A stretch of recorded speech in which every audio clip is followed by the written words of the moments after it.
Le roman de Renard, 15e aventure. Comment Primo fut de nouveau gabé par Renard et comment il fut, par beau miracle, retenu sur le tombeau d'un saint martyr. Mais, poursuivit Renard, je sais une chose meilleure que chère aux deux vilains. Près de l'endroit où nous sommes, au-delà de la haie qui ferme ce Plessis, une longue troupe d'oies grasses pourrait être à nous si nous le voulions. Où sont-elles? Allons-y, mais n'y a-t-il pas danger?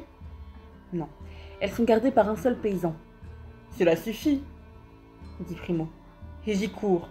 Je veux en rapporter une ou deux, et cette fois nous les mangerons ensemble. Bon voyage donc, sire Compin. Et Renard demeure, en espérant que son cher ami va courir à de nouvelles mésaventures. En effet, Primo arrive au milieu de la bande d'oies, et d'abord tout lui réussit. Il jette son dévolu sur la plus grasse, fond sur elle et déjà la remenait, quand le pâtre retournant du bois l'aperçoit et lance sur lui les deux mâtins qui l'accompagnent. Le chemin lui était ainsi fermé. Primo se résigne à lâcher sa proie, non sans avoir reçu de légères atteintes de la dent canine. Il revint à Renard plus vite qu'il n'était parti, mais cette fois de fort mauvaise humeur. « Par le corbeau, Renard !» dit-il en arrivant. « Voilà trop longtemps que tu me honnis et que tu me gabes. Tu n'avais rien à attendre de ma mort, mais tu pourras bien te repentir de l'avoir voulu préparer. Je le vois maintenant. Quand tu me faisais sonner les cloches, c'était pour appeler le prouvert.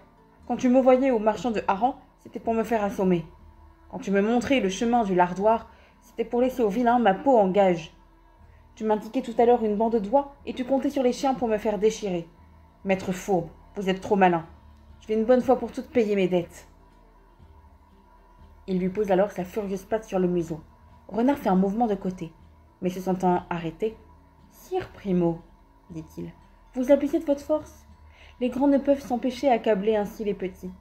J'irai me plaindre au roi, à la reine, à tous les pères. Mais de grâce, au moins écoutez. Vous verrez que je n'ai pas mérité votre colère.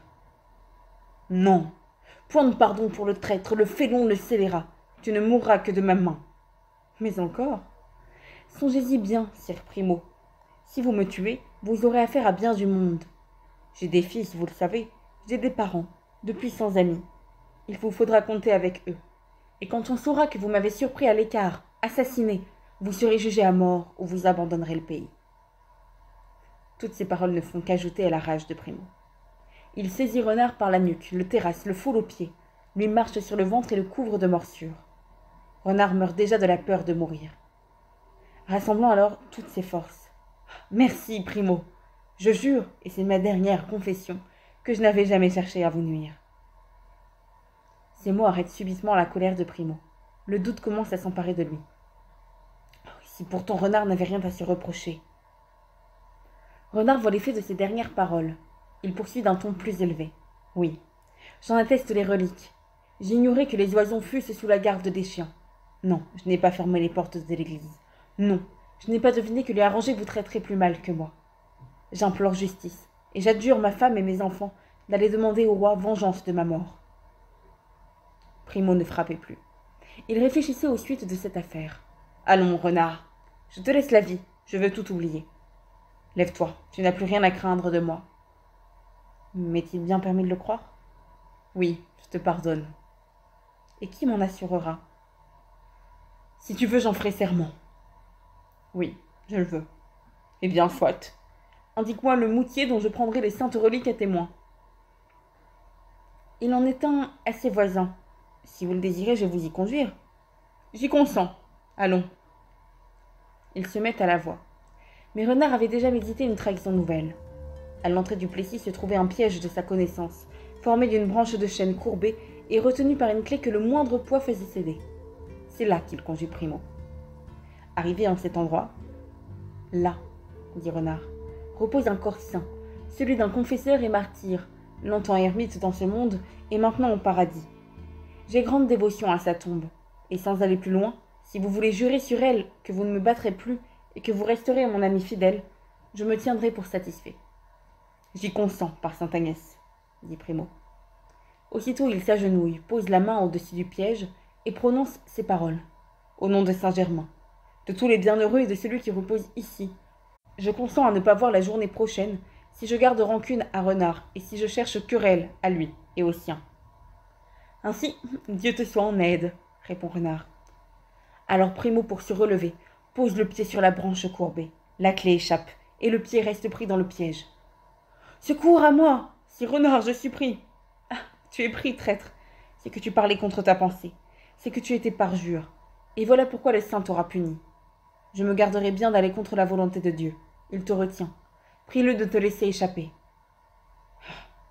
Je reconnais maintenant tes jongleries, et tu vois ce qu'il en coûte, de ne pas être loup de bien. Cela dit, Renard s'éloigne et reprend la route de Maupertuis.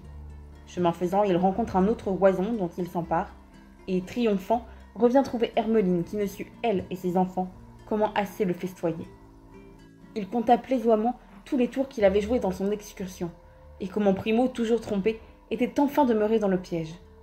Hermeline en rit de bon cœur. Elle s'intéressait faiblement au frère d'Isengrin, et dès qu'elle avait retrouvé son baron et partagé son butin, elle ne voyait plus ce qui pouvait lui rester à désirer. Quant à Primo, on ne sait pas bien ce qu'il devint.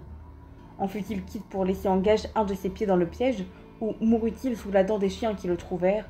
C'est un point que l'histoire n'a pas éclairci. Seulement, depuis cette dernière et fâcheuse aventure, le livre se tait de lui, et nous permet de supposer qu'il rendit l'âme sur la tombe du saint qu'il avait eu la mauvaise pensée d'invoquer. Le translateur. La légende du piège dans lequel Renard prend les autres ou se laisse prendre a plusieurs fois éveillé l'émulation des trouvères français. C'est par là que vont commencer les faits et gestes de maître Tibère le chat, héros digne de disputer à Renard le prix de la ruse et de la malice, ainsi que vous verrez, lecteur, si vous voulez bien écouter la suite de notre très véridique histoire. Nous reprenons le récit au moment où, grâce aux frères Converse, Renard a mis en défaut les veneurs qui le poursuivaient.